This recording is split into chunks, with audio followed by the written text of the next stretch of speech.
ইব্রাহিম আলাইহিস সালাম একদিন আজরাইলকে বলছে, আজরাইল, কোন নাফরমান পাপীর রুহু যে কবজ করো তুমি, তখন তোমার চেহারাটা কিরকম হয়, আকৃতিটা আমার এটা একটু দেখাও।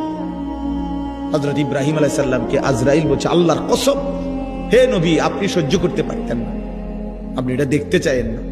ইব্রাহিম আলাইহিস সালাম বললেন, না, আমার একটু হলেও দেখাও। তো আজরাইল এই বিভৎস আকৃতি, মানে নাফরমানের জান কবজ করার সময় উনার যে চেহারার আকৃতি হয়, এই চেহারাটা ধরে ইব্রাহিম আলাইহিস সালামকে দেখাইলেন।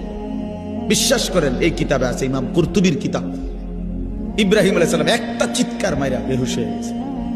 হুঁশ আসার পরে ইব্রাহিম আলাইহিস সালাম বললেন, আল্লাহর কসম, আয় আল্লাহ, মালিক আপনার কসম, কবরের আযাব, জাহান্নামের আযাব কোন নাফরমানের জন্য কিছুই লাগবে না, শুধু আজরাইলের এই ভয়ানক দৃশ্য জান কবজের সময় একবার দেখলেই তার সারা জিন্দেগীর নাফরমানির শাস্তির জন্য এটাই যথেষ্ট।